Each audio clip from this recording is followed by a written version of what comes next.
It's Nolan.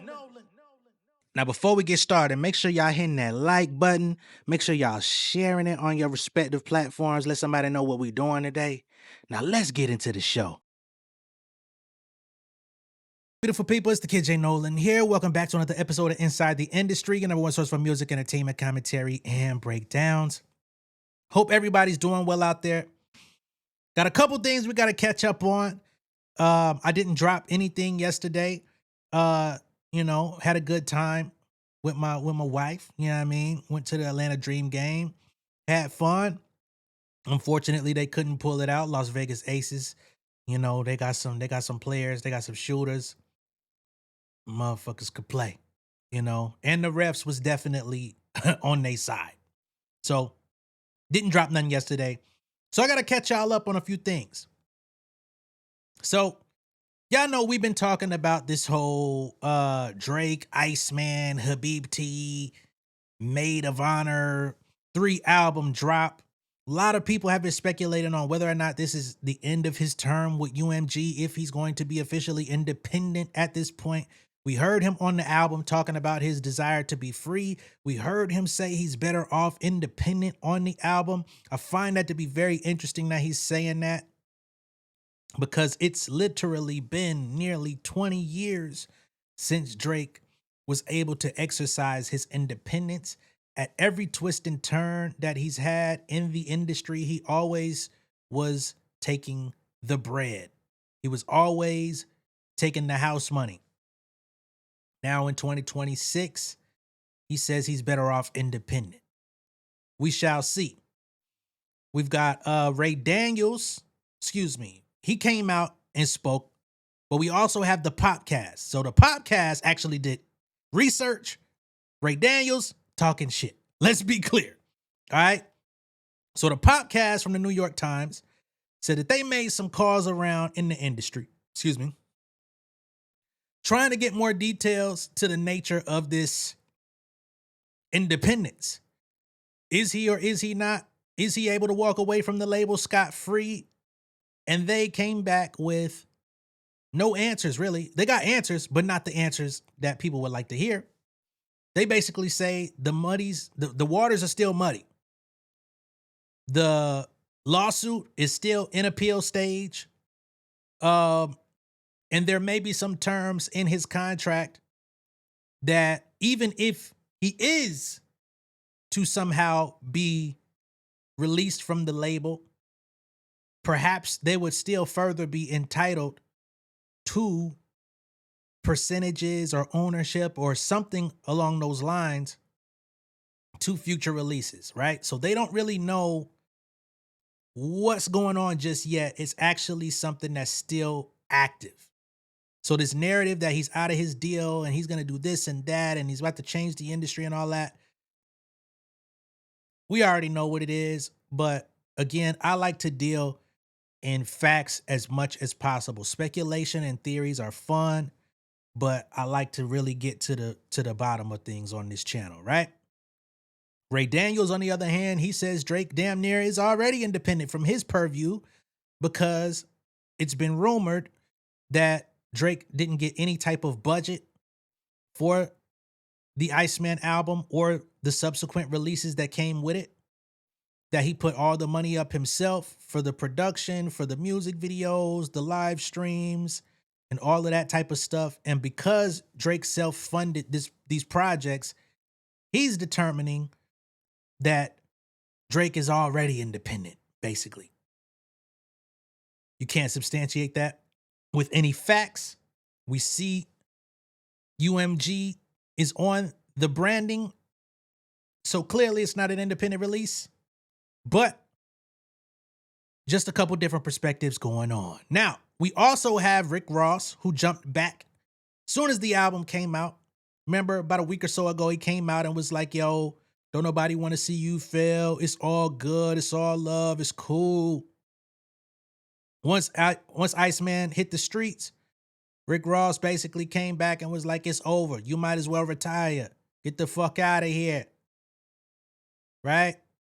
Rory and Maul podcast, they say, they don't like how Rick Ross talks about Drake. They had some feelings. Rick Ross went directly at them and called them the throat goats. Somehow, some way, some guy I'd never seen in my motherfucking life, who I guess is a new co-host on the show, decided he wanted to come out and go at Rick Ross direct. Not even Rory and Maul, but some other nigga, the motherfucking fourth mic in the room, decided he wanted to jump out and go crazy. And things have snowballed since then. So we're going to catch up on all of that as well. But first, let's get to the podcast. Not to mention, goddamn, the White House is still using this nigga's music. They put out another promo with his Iceman AI vocals. This shit is disgusting. This nigga still ain't came out and said nothing about it. You know what I mean? They put the motherfucking album cover with the MAGA chain on it. He ain't say shit. They done put a promo promoting ICE from the White House with Trump in it. He ain't said shit. He ain't gonna say shit. So, you know, when other artists in the industry have had their music used in campaigns or used in political promos and stuff like that on the internet, a lot of people have come out. Eminem has come out. Other artists have come out and said, don't use my shit. I'll send y'all motherfuckers a cease and desist. I will sue y'all. Get my music the fuck out of there. Who we don't see making moves like that is Homeboy. So if you're not going to denounce it, you must support it. It's just what it is. Now let's move forward. All right, so it says here, according to a New York Times podcast, they reached out to Drake's team and UMG regarding whether Drake completed his contractual obligations by releasing 3 albums. Both sides say it's complicated. And if it's complicated, it ain't easy like Sunday morning. So independence is not yet on the horizon. Could be. I don't know. I don't know the structure of this nigga deal, but it don't seem like it is as of today. And this fulfills that. You chase this down a little bit. I made some calls this weekend. I talked to people on both sides. The answers that I'm getting are, it's complicated. The lawsuit is ongoing. Nothing definitive. It's not Drake is 100% free. Stalemate. Right. On Monday, he's going to put out something under Drake Inc. As funded by some private equity firm. What's the Taylor Swift rights management? TSRM? Sure. No DF. No. I think it is a fluid situation. I think these contracts probably have a lot of clauses about what happens even after a deal is fulfilled. Yeah. I think because they are in active litigation, again, there's an appeal that could happen. That's probably going to have some say in how this all goes. Sure. Leads me to the question, do you think of releasing 3 albums primarily as a business move or primarily as a creative move, or are they not mutually exclusive? I mean, they're definitely not mutually exclusive, but it feels like a strategic move in terms of the macro narrative followed by a business move, but could only be executed in a creative framework by this person. That's really how it feels like. Like when you go back to the Frank moment, yes, I can talk, or I did at some point in my life, talk about how different Blonde and Endless were. In the macro sense, when you look back, they were very much speaking a similar language. It's totally fine. We can quibble the details. Right. It wasn't like he made a country album and a new metal album. Exactly. Although, someday. Frank or Drake? Well, I was just going to say, if one person could do both of those things, it's and maybe he had at least one track, Drake has at least one track that kind of hints at both of those directions on these albums. But I imagine putting 3 albums out gets him to the table of a renegotiation faster. It also solves the strategic problem we were talking about, which is I've been away for 2.5 years. Not totally, but how do I assert myself? How do I come back in the loudest possible way? Then it's creativity. It's like, I'm not going to give you 3 albums of the same thing. Sure. I actually have the capacity of giving 3 separate kinds of albums. So I think it's in that order, but it only exists this way because he can do all of them at once. You want to dive into the albums? All right. So That's them pontificating about, the prospect of, why he may have done it this way, why 3 albums came out all at once. Is it to get back to the renegotiation table? Is it to fulfill his contract? Or is it just to make a super loud splash? Some people believe that, each album serves like a different purpose. Like Iceman was supposed to be, a revenge album. Habib T was supposed to be, I don't know, like a fucking, what is it, the dance album or some bullshit. And then there's the Maid of Honor, which is kind of like what, the R&B shit. I don't know if it's in reverse. I've only listened to Iceman. Nobody could pay me enough to listen to them other 2 albums. Iceman wasn't even good, and that's the one that was promoted the most. Y'all have seen my reaction to the album. There's a couple good beats on there. He has a couple decent bars on there, but overall, it's pretty resoundingly mid. It's nothing special. And for an artist as big as Drake, who's been around as long as Drake, who pops his shit as much as Drake, I did expect better, even with, the ghostwriting, all of those different things that circulate his name. It still didn't meet bare minimum expectations. Again, I always say there's a certain brand of Drake music that I gravitated to. I'm always transparent about that. And I didn't hear it on that album. You know what I'm saying? So there's that. That's my assessment. I don't know why people get so up in arms when they hear that and feel like I'm just some hater, but it is what it is, man. Fuck y'all ain't gonna do about it. Now, on the opposite end of the spectrum, we have Ray Daniels, who feels Drake is already independent, because Drake paid for everything regarding the release of his 3, I think you mean his 3, not history, albums, and UMG did not pay or promote the 3 albums. That's interesting. Did UMG not send no tweets out, no none? I sure didn't get no email. UMG has been pretty consistent with sending the motherfucking emails out for album releases. I don't know if I got one. I'm gonna need to check. Damn, it appears negative. Last email I got from UMG was on the 14th, right before his shit dropped. We got a promo for Flow with the Therapy at the Club. New music from Tiana Taylor, Key Glock, Black Young Thug, Jesse Reyes. Damn. Party of 2, Ariana Grande, Dean Anderson Paak. I did not get an email about none of that shit. So yeah, they clearly are not on good terms despite releasing that motherfucking album. Anyway, let's get to Ray Daniels. Willing to sign up for $2 billion. Bro, Drake is independent right now on Universal. I mean, Drake is independent right now on Universal. What? yeah, I can prove it to you. I can prove it to you. He's independent right now on Universal. Want to know how? He paid for the album. He delivered it how he wanted to deliver it. He's independent already. They didn't give him no money. He paid for everything. He's already independent. Everybody needs to be scared to death. Let me tell you something. This is what the music business is like. It's like this big ass nightclub. Everybody wants to get in. Everybody want to get in. And by the way, it used to be a long ass, like 300-mile line to get in the motherfucker, right? And then all of a sudden, streaming changed that, where now you don't have to stand in line. But just because there's not a line doesn't mean there's not 300 million people standing outside the club, still trying to get in, right? Yep. But the club is burning down, y'all.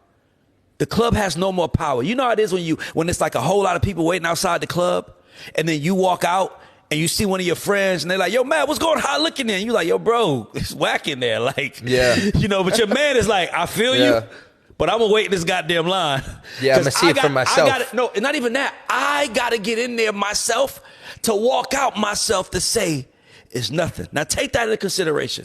The biggest thing that the music business have is a statement. The biggest thing that the music industry has is the allure that you need to get in that club to win. Now imagine if Drake left that club and showed you that you can be just as, by the way, he's doing it now. Universal ain't marketing this album. They don't have to. The whole world knows the storyline. Yeah. Universal don't have to they don't have to do nothing. They just uploaded it. The whole world knows his storyline. So he is independent already.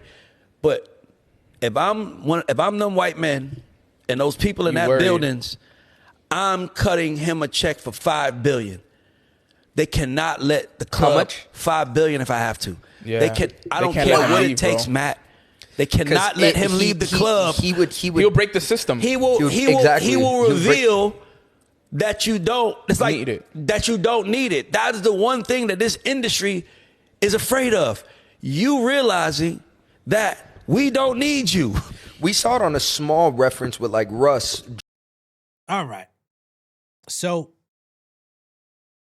from Ray Daniels' perspective, he feels like Drake is already independent because he put the money up. My thing with that is, you know how many years artists, and we'll just keep it in the realm of hip hop, you know how many years rappers have been putting out self-funded albums, self-funded music videos, no budget projects where they paid out of pocket?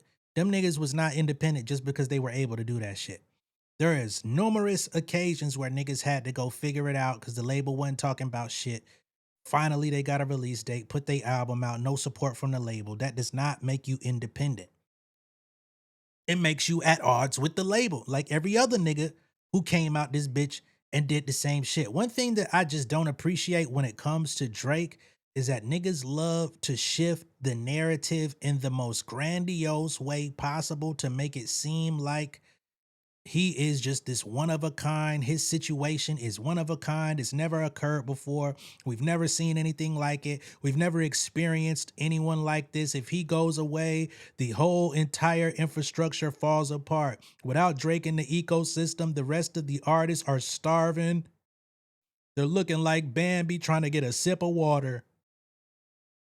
That's one thing I cannot stand about people who jump on this nigga's bandwagon. Like, yo, love homeboy. I don't give a fuck who likes him. Love him. Play his music. Rock out. Have fun with that.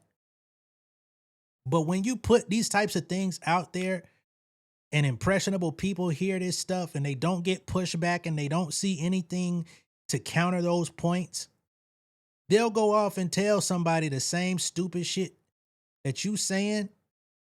And they're going to say, well, Ray Daniels is in the music industry. He should know. And to that, I say Ray Daniels is in the music industry. He should know not to be going around saying shit like that because people are going to take it literally. Now, if he is somehow let go from UMG, do I think that Drake would still be a big independent artist? Abso-fucking-lutely. I would be like lying to the world to say, oh, if he left UMG, he would be nothing. He would go from selling, projected 480, 520, whatever it is. And let's be clear, those projections from the other day are not founded. They're just projections. We'll see the real numbers in just a few days. But whatever it is, he's not going to go from whatever that number or margin is to selling 0 records or to selling, 20, 30,000. Right? He's still Drake. He has a lot of cultural cachet in terms of name recognition, followers. He doesn't have the cultural consensus in his favor, but he does have the fact that he is a household name, has been a household name for 15, 16 years, and that there's going to always be a curiosity that comes with his name, right? Just like when Prince was putting out independent albums. You know what I'm saying? It's not like niggas just forgot who Prince was or that niggas didn't want to hear it. He didn't have the same distribution mechanisms. He didn't have the same marketing mechanisms and stuff like that. But that's way back in 1993. You know what I mean? Times have changed tremendously. There's so much more that you could do with the internet, and had the labels allowed him to lean into the internet the way that he wanted to at that time, if they would have trusted him, they would have figured out, a way to do things way sooner. But I'll digress on that. So no, he's not going to become some destitute, unknown artist out of nowhere. He's still going to have success, but that success may or may not look the same. You know what I mean? And then when he finds himself or the people around him find themselves in trouble, the cleanup crew may not look the same. You know what I mean? The amount of people that are willing to back down on certain things may not look the same when UMG is no longer involved, when UMG is no longer pulling the strings, making calls, and leveraging those relationships to get people to back down. That may also look different. Same thing with J. Cole. I don't know what his future is, right? He's been making different moves to show himself as less dependent on the label. Some people mistake that for independence with the fall off, but if you ordered the fall off, you clearly saw Interscope UMG on the branding, even on the Even site. So clearly that was not an independent album. It was released through Cold World, Interscope, right? Once he leaves that system and puts music out, who knows what it's going to look like? Again, not going to become some destitute rapper overnight, but things may look just a little bit different. Moving right along with the show, let's get to Rick Ross, all right? So after Iceman and all that came out, Rick Ross came to the internet and decided he wanted to turn his troll right back up. Bars. Damn. Niggas say 3 albums are trash albums, 2 years too late. What site is this? Complex? The Glazer University. Oh my God. I've been a long fan. Oh my God. Mr. YouTube. Fuck a big 3 anyway. There was too many chefs in the kitchen. Bars. Come on, guys. Stop. Y'all gotta, let's all leave Lil Mans alone now, man. He did it. He dropped 3 mid projects. Hey, man, it was fun while it lasted. You're washed. Damn. It's a beautiful morning. Perfect time to feed yourself the knowledge. Nigga, ain't nobody finna read that motherfucking book, okay? You could get all your thoughts off, my brother. We not reading that shit, man. Can't nobody trust the words in that motherfucking book, nigga. Can't nobody trust the words in that motherfucking book, nigga. I'ma listen to the album when it drop. But if you think somebody finna read this book and think they finna learn about you, nigga.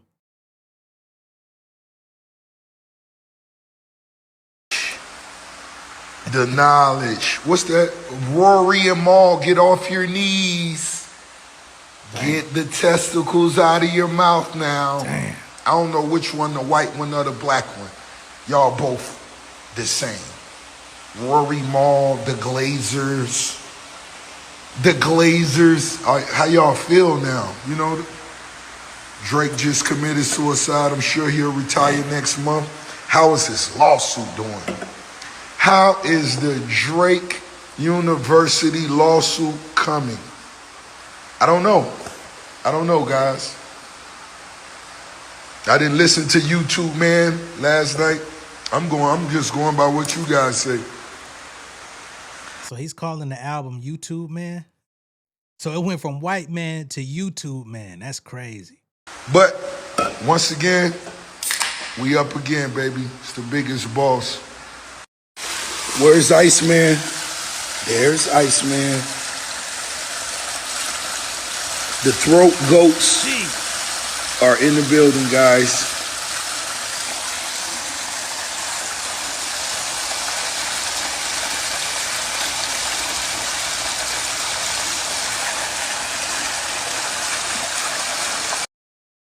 All right, man. Why this nigga pointing out his fucking fish? Is it catfish? Anyway, Rick Ross turned the troll up on Drake, Rory, and Maul. So after this hit the net, like I said before, they had their fourth mic, who I never even knew was a fourth mic, come out and try to set it on Rick Ross.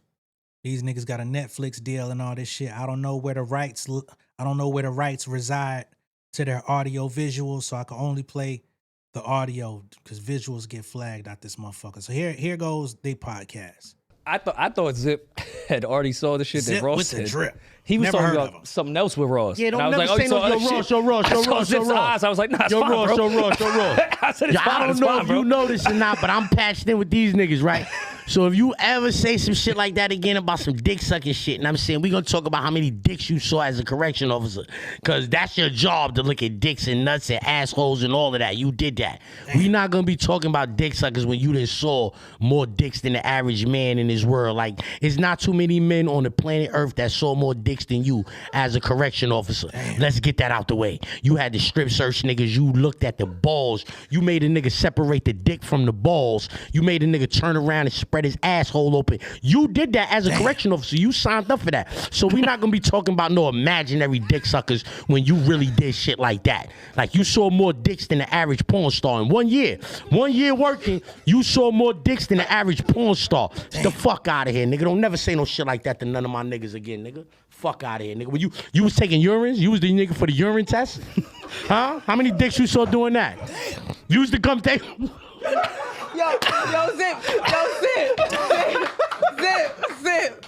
Zip. Now let me cook a little bit. Let me cook a little bit. Yo, you ever took the urine? They ever gave you that job, Rick Ross? While you was a CO, they ever gave you that job, the urines? Like, you ever took the urines? Like, you ever had to watch a nigga pee in that cup? Damn. You ever had the nigga watch a nigga soft put his wee-wee in the cup and pee and make sure he don't put nothing in it? Huh? You ever had to do that, Rick Ross? Huh? Don't make my mans no imaginary dick eaters when you maybe in your job had to watch a nigga put a flaccid wee-wee in a cup and pee in it. Watch your fucking mouth, nigga. Respect my niggas. My niggas is like don't do no shit like that no more. Yo, after you said he had to do cavity checks, I look at the title Port of Miami way different. Right, you had to do cavity. Holy shit. You a CO. Okay, never heard a Zip with the drip in my motherfucking life. He had a mic to the side of the stage, literally sitting on the steps. Unfortunately, again, I could not play it because I do not know who owns the rights to their podcast today, and just posting they fucking video could get it flagged. You know what I'm saying? Shit getting tricky out this motherfucker, man. So here's the screenshot of Zip with the drip, just so you can see what I'm saying. He had a little spot on the side of the stairs, you know, the makeshift staircase. Had a mic set up over there for him. He was able to get his off. Now, I ain't too mad at what he had to say to Ross. Be clear. I just find it interesting that the sixth man on the team is jumping out there when Rory and Ma are the namesake of the show. They're the ones who got their names mentioned, and he jumped out the window for them, especially with the shit that's out there on Rory's jacket that was rediscovered toward the end of last year. So we got another video from Ross. Here's what he had to say. Rory and Mally. Mally is crazy. I see why Joe Buttons fired you losers. You niggas wanted equity. How dare you minions. Everybody log into Joe Buttons. Now Rory and Mally, and let Big Spurt know the boss waiting for him to come kiss the ring. Minions. Niggas losers. Now I think it's very crazy that Ross threw Biggs in the conversation. You can't talk Rockefeller without talking about Biggs. You know what I'm saying? And a lot of this shit, especially in the early days of Rockefeller, talk about the money, the capital, all that shit. A lot of that was through Biggs' hard work. And then once he got acclimated to how the music industry really works, a lot of shit went through Biggs. We're not going to tell Biggs to kiss the ring. That's what we're not doing. Biggs' brother was Biggs' brother sucking on the dicks of his Biggs' brother. Nah. What's their name, Rory Maul? This what I'm going to do. I want to talk about Biggs' Burke. That nigga, what? He ain't pay his taxes? How he went broke? What he was doing? He got caught with 20 bags of weed, some shit like that. They say he had none of the royalties, none of the business, none of the money. We're not doing that. We're not doing that. Biggs ain't get caught with no motherfucking weed, man. He gave somebody to play to get put on the weed, and they yapped him up. You know what I'm saying? But come on, man. Man, I'll make Dame go in on y'all niggas. You Glazers. Dick sucking little peons. Big's brother was Big's brother sucking all the dicks at her. That's how hustlers and street niggas do it, man. Damn. Nigga gonna target those niggas. Not the niggas who ain't even get chairs to sit down. Not the niggas who get $300 Zales to talk. No, nigga. No. Big's brother, he gonna want to call me? Come kiss the ring of the boss, nigga. No. It's a beautiful morning, perfect time to feed yourself. I'm not watching that shit again. So after this hit the streets, Ross had to come out and clean that shit up. Cause again, disrespecting Biggs to get at Maul. Get at Maul. He a grown man now. You know what I mean? He ain't no little kid hanging around the studio. Get at Maul. Let y'all have it. But I guess he got that "this is Hove" text. So he came out and cleaned it up. Say this, hey Biggs Burke, you got somebody that love you. You got somebody that really love you. I'm gonna leave it at that. But this is a great opportunity, Mally. So Mally, a friend of mine asked for me to spare your brother, but I don't have to spare your mother. No. Yeah, your mother, Mally. So your mother, I want her behind the bar 7, Luke Belair, We're not doing and that. changing the channel. I don't want the remote. I want your mother, Mally, doing that. The white boy could be on the grill. The dude that sit on the floor, he could just get the algae and seaweed out of the ocean. I want him to get all the seaweed from over there to over there. And I want your mom, tell your mama, your mama, to come cut on Forensic Files right now. Right now, Mally. Somebody do me a favor and Google Mally's mom's name and where she works. No. Because I want her to come and cut on the Kevin Hart roast. I want the Kevin Hart roast on. I don't want to use this no more. Rory, Mally, the Joe Button Junior Varsity Squad. Damn. Come on now. Hey, Mally, I'm using your mama for marketing and promotions. Yeah, so when it comes to mamas, I'm not with that shit. 0%. You know what I mean? Fuck that. I don't care. I don't give a damn how funny some of the other shit is. Telling that nigga that was sitting on the goddamn staircase to come clean up the algae, I'm with you. You know what I mean? You want Rory on the grill? I'm with you. Mamas? No. Cut that shit out, man. And best believe Biggs ain't no motherfucking bitch. I don't know what Maul into. But Ross, this ain't the time. This ain't the time nor the place. You know what I mean? You ain't untouchable, bro. Some niggas is willing to go there over mamas. You know what I mean? When you was at the height of your beef with 50 Cent goddamn, and it was French Montana who sent him the video. The nigga that y'all be trusting and being hanging around. French Montana was the one responsible for setting up that camera and getting the footage at DJ Khaled Mama Job. So just remember who y'all niggas is hanging out with, going up for. All of y'all niggas is dishonorable in my book. Because the video came from French motherfucking Tanner. Nigga, you just was on stage doing a verses with. So it's a lot of clown shit afoot. Some of the shit be funny. Some of the shit I can't co-sign. But yeah, man, a lot of goofball shit going on right now. But that's where we at. This Drake release got people in rare form. Niggas is going crazy. Niggas is crashing out. Niggas is, I guess, feeling empowered by his 2 years too late disses when everybody is trying to move forward. I guess niggas is like, nah, let's get back in the ring. And just as I was about to end this fucking video, we got the RIAA. Now, the RIAA, of course, is the organization that is responsible for disseminating gold and platinum plaques. They're the ones who get that final say on whether or not you get your plaques. They do the certifications, right? They just uploaded a new website, or launched a new website, I should say, talking about endstreamingfraud.com. Keep music sound, end streaming fraud. What does it say? Streaming fraud is happening now and at scale. Fraudsters are currently exploiting gaps in music platforms' protections and across the supply chain. I find it very interesting they dropped this just 3 days after Drake drops his album, and the day after his shit dropped, we had that weird shit with Spotify. I ain't saying it's all connected, but damn, the links are open. Criminals upload tracks via distributors and deploy armies of bots to create artificial plays of those tracks to generate income.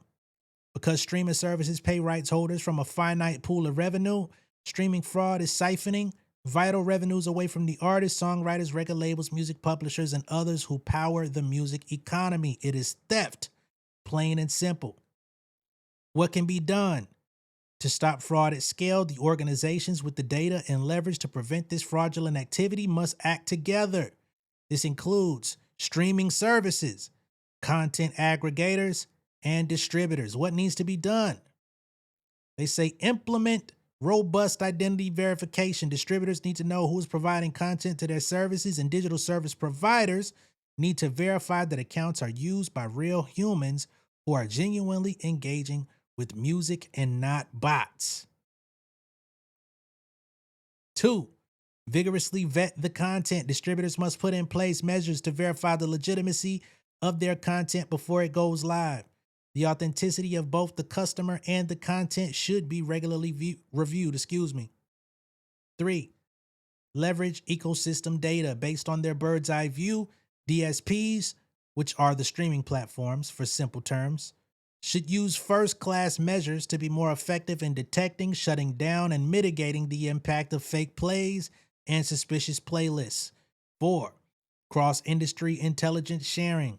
Information about known bad actors and their methods should be shared between services to prevent them from evading enforcement and repeating their behavior.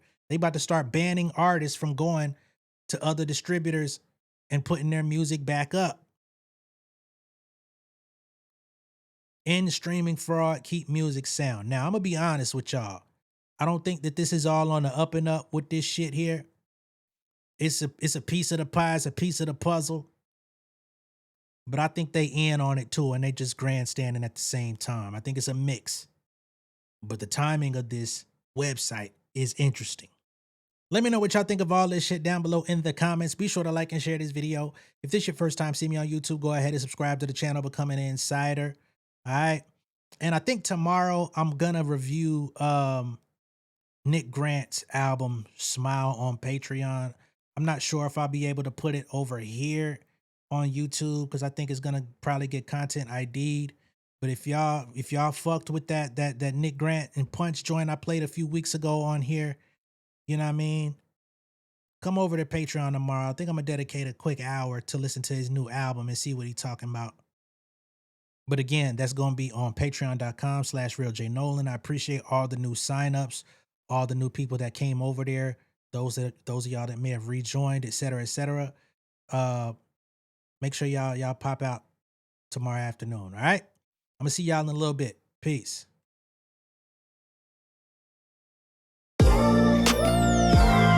Yeah, family over fame in this bitch, yeah.